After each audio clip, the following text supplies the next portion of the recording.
मानते हैं कि हमारे दौर के, हमारी सदी के मुजद्दिद आला हज़रत इमाम अहमद रज़ा खां फाजिल बरेलवी है। और आला हज़रत के मुजद्दिद होने में एक ख़ास बात यह है कि हिंदुस्तान के उलमा ने बाद में कहा कि आला हज़रत मुजद्दिद है, पहले हरमैन तैयबैन के उलमा ने कहा यह मुजद्दिद है। हरमैन तैयबैन वालों ने पहले कहा, हिंदुस्तान वालों ने बाद में माना। मगर कुछ लोगों को तो आला हज़रत से चिढ़ थी, तो उन्होंने कहा आला हज़रत को हम मुजद्दिद नहीं मानेंगे, हम अपना अलग मुजद्दिद बनाएंगे। तो ठीक आला हज़रत की जो सदी चल रही थी उस जमाने में उन्होंने अपना एक नया मुजद्दिद बनाया। कहा नहीं, मौलाना अहमद रज़ा मुजद्दिद नहीं है, हमारे मुजद्दिद मौलाना अशरफ अली थानवी है।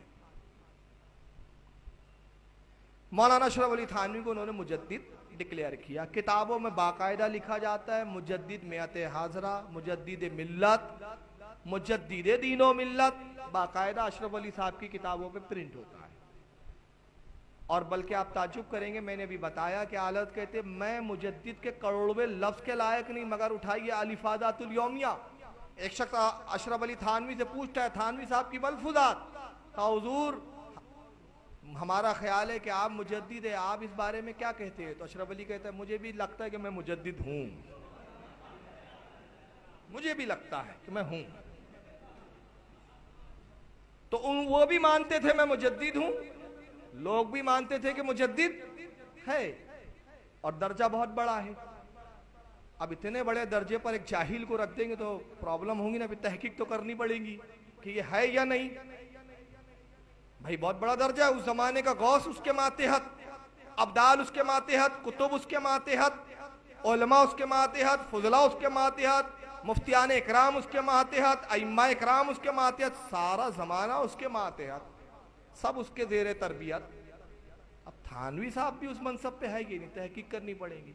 तो देवबंदियों का उसूल ये, तहकीक करो मत, नमाज की बात करो, रोजे की बात करो, तहकीक मत करो। क्यों? तहकीक करोगे तो हमारे मौलवी इतने नंगे हैं कि पूरे बरहना नजर आएंगे, एक हमाम में सब नंगे नजर आएंगे।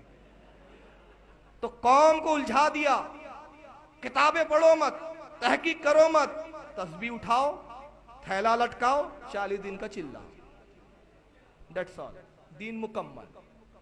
हमें नहीं लेना देना किसने क्या लिखा, किसने क्या बोला। अच्छा नहीं देना देना तो छाप क्यों रहे हो? अरे जिस जात जिस शख्स से तुम्हें लेना देना नहीं, फिर किताबें क्यों छाप रहे हो उसकी? रहमतुल्लाह अलैह क्यों बोल रहे हो उसको? बुजुर्गों पेशवा क्यों कह रहे हो? तो ये दोगली पॉलिसी बंद करो।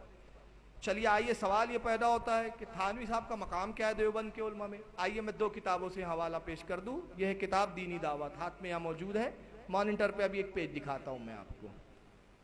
ये मलफूजात है मौलाना मोहम्मद इलियास। ये मौलाना मोहम्मद इलियास कौन है? तबलीगी जमात के फाउंडर, जिन्होंने तबलीगी जमात को कायम किया। उनकी एक किताब है मलफूजात, लिखने वाले मौलाना मोहम्मद मंसूर नुमानी, जो अशरफ अली थानवी के शागिर्द भी है।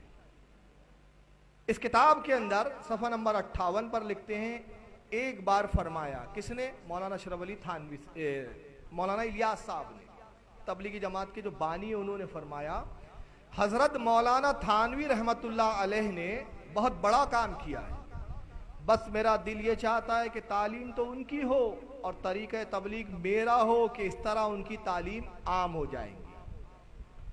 बानी जमात तबलीगी जमात कहते हैं कि मौलाना अशरफ अली थानवी ने बहुत बड़ा काम किया, मेरा दिल ये चाहता है तालीम उनकी हो, तरीका मेरा हो, और मैं चाहता हूं कि अपने तरीके से तालीमात अशरफ अली थानवी को दुनिया में